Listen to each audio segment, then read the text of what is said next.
எல்லாத்துக்கும் வணக்கம். ஸ்டார் தேஜஸ்லேருந்து தீபா. வாழ்க வளமுடன். வாங்க வீடியோக்குள்ளே போகலாம். நான் இன்றைக்கி என்ன எடுத்திருக்கேன்னு பார்க்குறீங்களா? ஒன்றும் இல்லை, பலாப்பழம் எடுத்திருக்கேன். பலாப்பழம் வந்து நல்லா பழுத்த பலாப்பழம் எடுத்திருக்கேன். ரொம்ப இனிப்பு பலாப்பழம், அவ்வளோ டேஸ்ட்டாக இருக்குது. நான் வந்து கடலைப்பருப்பு எடுத்திருக்கேன். நான் வந்து பருப்பு பலாப்பழம் பாயசம் பண்ணுறதுக்கு எடுத்திருக்கேன் நான். இப்போ நான் வந்து பலாப்பழம் வந்து ஒரு பாதி அளவுக்கு வேக வச்சு எடுத்துக்கலாம். நான் வந்து பருப்பும் வேக வச்சுட்டு உங்களுக்கு காமிக்கிறேன். அதே மாதிரி வீடியோ நீங்கள் ஃபஸ்ட் டைம் நீங்கள் பார்க்குற மாதிரி இருந்ததுன்னா சப்ஸ்கிரைப் பண்ணிவிட்டு பாருங்கள். அப்போ தான் வீக்லி வர வீடியோஸ் உங்களுக்கு ரீச் ஆகும். அதுக்காக தான் இப்போ நான் வந்து பருப்பு வேக வச்சுட்டு காமிக்கிறேன். பாதி வந்து முழுசாக நம்ம போடலாம், அதுக்காக தான். இப்போது நான் கடலைப்பருப்பு வேக வச்சது வந்து நல்லா வெந்திருக்கு. உங்களுக்கு பார்த்தா நல்லா தெரியும், கடலைப்பருப்பு நல்லா வெந்திருக்கு. இந்த அளவுக்கு வெந்தால் போதும். இப்போ அடுத்தது என்ன பண்ணலாங்கிறத காமிக்கிறேன். இப்போ அடுப்பில் தவா வச்சுருக்கேன். இப்போ இதில் வந்து நான் நெய் சேர்த்துறேன். நெய் வந்து ஒரு 2 ஸ்பூன் அளவுக்கு நான் நெய் சேர்த்திக்கிறேன். உங்களுக்கு எவ்வளோ வேணுமோ அதுக்கு தகுந்த மாதிரி சேர்த்திக்கோங்க. நான் 2 ஸ்பூன் சேர்த்திருக்கேன். நெய் சூடாயிடுச்சு. நான் முந்திரி போட்டுக்கிறேன். திராட்சை வந்து நான் இதுக்கு சேர்த்தலை, ஏன்னா நம்ம பலாப்பழம் சேர்த்துறோம், அதனால நான் திராட்சை சேர்த்தலை. கம்பல்சரியாக தேங்காய் சேர்த்துங்க. தேங்காய் இருந்தால் செம்ம டேஸ்ட்டாக இருக்கும். நீங்கள் வந்து கம்பல்சரியாக தேங்காய் சேர்த்துங்க. தேங்காவை ரோஸ்ட்டு பண்ணணும் நம்ம. இது வந்து சிம்மில் தான் நான் வச்சுருக்கேன். ஹை ஸ்பீடில் வச்சிங்கன்னா கருகிரும் டக்குன்னு, ஏன்னா நெய், அதனால் சீக்கிரம் கருகிரும். அதுக்காக தான் இது வந்து தேங்காய் வந்து நல்லா ரோஸ்ட்டு தன்மை ஆகணும். குட்டி குட்டியாக நறுக்கிக்கோங்க. கம்பல்சரியாக தேங்காய் இருந்தால் அந்த பலாப்பழத்துக்கும் இந்த தேங்காய்க்கும் அவ்வளோ டேஸ்ட்டாக இருக்கும். மறக்காமல் அதை சேர்த்துங்க. நான் வந்து பலாப்பழம் வந்து ஒரு கிட்டத்தட்ட ஒரு 15 பலாப்பழம் நான் எடுத்திருக்கேன். அதில் வந்து கொஞ்சமாக நான் எடுத்து வச்சுருக்கேன். கொஞ்சம் சாஃப்டாக இருக்கிறது வந்து அரைச்சிட்டேன். அரைச்சிங்கன்னா இன்னும் டேஸ்ட்டு தரும், அதுக்காக தான். இப்போ நம்ம குட்டி குட்டியாக நான் நறுக்கி எடுத்து வச்சுருக்கேன். அதுவும் நெய்யில் வறுத்துடணும். நெய்யில் வறுத்தோன்னா இன்னும் டேஸ்ட்டாக இருக்கும். மறக்காமல் நெய்யில் வறுத்துருங்க. அப்படியும் போடலாம், ஆனால் நெய்யில் வறுத்திங்கன்னா இன்னும் நல்லாயிருக்கும்.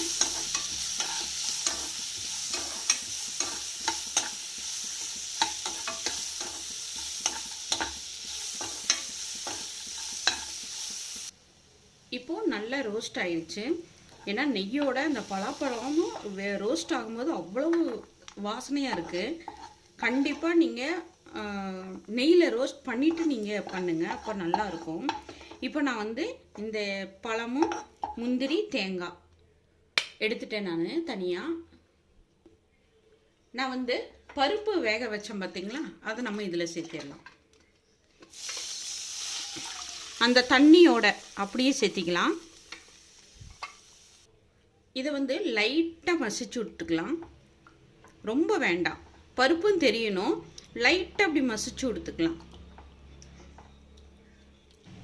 நான் கொஞ்சம் மசிச்சு விட்டுருக்கேன். கொஞ்சம் பருப்பும் கொஞ்சம் மசிச்ச மாதிரி இருந்ததுன்னா நல்லாயிருக்கும், அதுக்காக தான். இப்போ நான் வந்து வெல்லம் வந்து பொடிச்சு எடுத்து வச்சுருக்கேன். இதில் வந்து மண் இருக்காது, ஸ்பெஷல் வெல்லம், அதனால் மண் நிற்காது.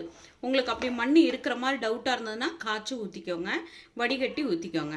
நான் வந்து இதில் 1.5 சேர்த்துறேன் நான். ஏன்னா பலாப்பழம் வந்து ரொம்ப இனிப்பு, அதனால். ஏன்னா பலாப்பழோட டேஸ்ட்டுக்கு தகுந்த மாதிரி வெல்லம் போடணும், அவ்வளவுதான், வேற ஒன்றும் இல்லை. இப்போது பார்த்தா தெரியும், வெல்லம் வந்து நல்லா கரைஞ்சிருச்சு, நல்லாவே கரைஞ்சிருச்சு. பருப்பும் நல்லா அந்த இனிப்பில் நல்லா கலந்துருக்கு. இப்போ இந்த பலாப்பழம் நம்ம அரைச்சி வச்சுருக்கோம் இல்லையா, அதை வந்து இதில் கலந்து விட்டுருக்கலாம். இப்போ பலாப்பழம் வந்து நல்லா கொதி வரணும்.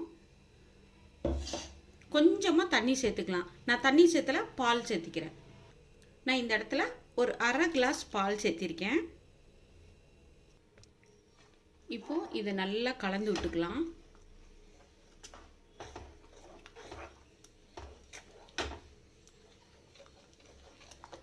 அந்த பாலோட இது எல்லாமே அந்த ஏன்னா இது கொஞ்சம் பலாப்பழம் கெட்டியாக இருக்கும், அதுக்காக தான். நல்லா இப்படி கலந்து விட்டுட்டோன்னா கெட்டி இல்லாமல் இருக்கும்.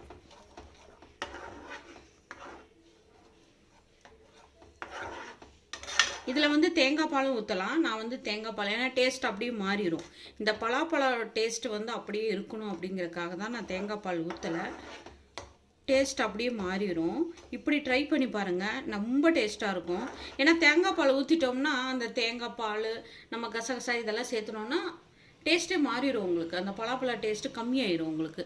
அதுக்காக தான் நான் வந்து இப்படியே அந்த பலாப்பழத்தோட வெல்லத்தை சேர்த்து பருப்போடு சேர்த்து சாப்பிட்டோன்னா சூப்பராக இருக்கும். போதும், இந்த அளவுக்கு போதும். இன்னும் கொதி வரணும். கொதி வந்தால் போதும், அவ்வளோதான். இப்போது நல்லா கொதி வந்துருச்சு. அந்த பலாப்பழம் நம்ம அரைச்சி ஊற்றுனோம் பார்த்தீங்களா, அது நல்லா வெந்திருக்கும். இந்த இடத்துல இது போதும். நல்ல திக்னஸ் கொடுத்துருக்கு பாருங்கள். ஏன்னா நம்ம வந்து பருப்பும் போட்டிருக்கோம், அதனால தான் திக்னஸ் கொடுத்துருக்கு. பலாப்பழம் அரைச்சி ஊற்றுனனால அதுவும் இதுவும் ஒன்றா சேர்ந்துருச்சு அந்த வெல்லத்தோட. இப்போது முடிஞ்சுது. இப்போது இந்த இடத்துல ஸ்டவ்வு கம்மியாக வச்சுருக்கேன், நான் சிம்மில் வச்சுருக்கேன். இப்போ நம்ம நெய்யில் வறுத்து எடுத்து வச்சுருக்கோம் பார்த்தீங்களா, பலாப்பழம், தேங்காய், முந்திரி, இதை இதில் சேர்த்திடலாம். அவ்வளோதான். இதை நல்லா மிக்ஸ் பண்ணிவிட்டு இன்னொரு 2 கொதி வந்தால் போதும். இன்னும் கொஞ்சம் கொதி வந்தால் போதும். இப்போ ரெடி ஆயிடுச்சு அருமையான பருப்பு பலாப்பழம் பாயாசம் ரெடி ஆயிடுச்சு. கண்டிப்பாக இந்த மாதிரி ட்ரை பண்ணி பாருங்கள். கண்டிப்பாக ஃப்ரெண்ட்ஸுக்கு ஷேர் பண்ணுங்கள். மறக்காமல் சப்ஸ்கிரைப் பண்ணிவிட்டு பாருங்கள். அப்போ தான் வீக்லி வர வீடியோஸ் உங்களுக்கு ரீச் ஆகும். தேங்க்யூ. அருமையான பருப்பு பலாப்பழ பாயாசம் ரெடி ஆயிடுச்சு. தேங்க்யூ. வாழ்க வளமுடன்.